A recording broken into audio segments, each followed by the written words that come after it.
बिस्मिल्लाहिर्रहमानिर्रहीम। अस्सलाम वालेकुम। वर्ल्ड उर्दू न्यूज़ के साथ मैं हुसैना हुसैन। चलते हैं खबरों की जानिब। वज़ीर-ए-आज़म शहबाज शरीफ ने आलमी सतह पर तेल की कम होती कीमतों का फ़ायदा अवाम को पहुँचाने का ऐलान करते हुए बिजली की कीमतों में मज़ीद कमी का इशारा भी दे दिया। पीर को वज़ीर-ए-आज़म की ज़ेर सदारत मैरीटाइम सेक्टर में इस्लाहात से मुतल्लिक़ अहम इजलास हुआ, जिससे खिताब करते हुए वज़ीर-ए-आज़म शहबाज शरीफ ने कहा है कि जैसे पहले तेल की कीमतों में कमी का फ़ायदा बिजली की कीमत कम करके दिया, इसी तरह इस वक्त जो बड़ी कमी आ रही है इसका फ़ायदा भी अवाम को पहुँचाएंगे।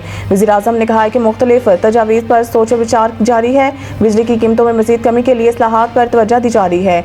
आने वाले महीनों में बेहतर नताइज निकलेंगे। इसके अलावा वज़ीर-ए-आज़म ने कहा कि तवानाई के शोबे में इस्लाहात से बिजली के नरखों में कमी मुमकिन हुई। मैरीटाइम सेक्टर में पायदार इस्लाहात के लिए टास्क फोर्स मुतहरिक है। पायदार मुआशी इस्तेहकाम के लिए मादनी वसाइल से भरपूर इस्तेफादा करना होगा। इसहाक डार नायब वज़ीर-ए-आज़म और वज़ीर ख़ारजा इसहाक डार ने कहा है कि पाकिस्तान इक़्तिसादी तरक्की के नए दौर में दाखिल हो रहा है। पायदार मुआशी इस्तेहकाम के लिए मादनी वसाइल से भरपूर इस्तेफादा करना होगा।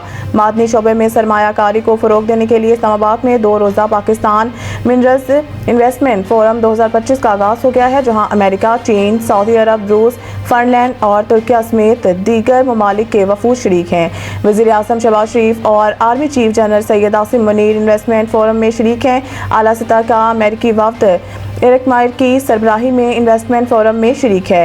पंजाब, बलूचिस्तान और सिंध के वज़राए आला भी फोरम में मौजूद हैं। फोरम में मौसूस मेहमानान पाकिस्तान बिजनेस कम्युनिटी से मुलाकात करेंगे और मुख्तलिफ कारोबारी इम्कानात पर मुफाहमती याददाश्तों पर दस्तखत किए जाएंगे।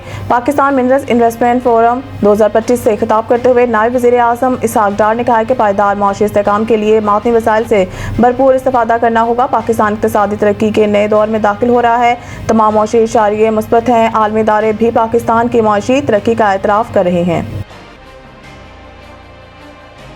एस्टेब्लिशमेंट या दीगर जमातों से PTI की बातचीत में सबसे बड़ी रुकावट इनका गालिम गलोच ब्रिगेड है। राना सनाउल्लाह ने कहा कि बानी PTI ने अपने लिए मिसाइल खुद पैदा किए, हुकूमत ने नहीं। वो बिगाड़ पैदा करने और मुश्किलात बढ़ाने में खुद कफील हैं। उन्होंने कहा कि सोशल मीडिया PTI के घर का चिराग था और इस घर को आग लग गई। घर के चिराग से एस्टेब्लिशमेंट या दीगर जमातों से PTI की बातचीत में सबसे बड़ी रुकावट इनका गालिम गलोच ब्रिगेड है।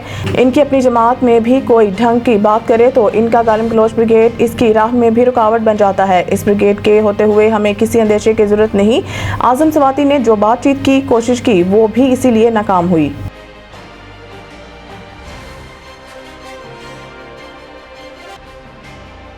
अमेरिका और चीन के दरमियान तजारती जंग में शिद्दत का खदशा पैदा हो गया। चीन ने अमरीकी सदर डोनाल्ड ट्रंप के मज़ीद टैरिफ की धमकी पर सख्त रद्द-ए-अमल दिया है। अमेरिका में चीनी सफ़ीर ने कहा है कि चीन अमरीकी सदर के आगे सर तस्लीम खम नहीं करेगा। ट्रंप की चीनी मसनूआत पर इजाफी 50% टैरिफ की धमकी का चीन पर कोई असर नहीं होगा।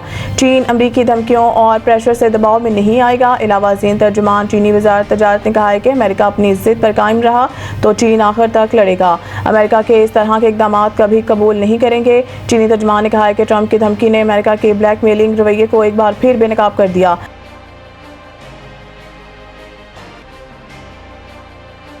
मज़ीद न्यूज़ अपडेट के लिए देखते रहिए वर्ल्ड उर्दू न्यूज़।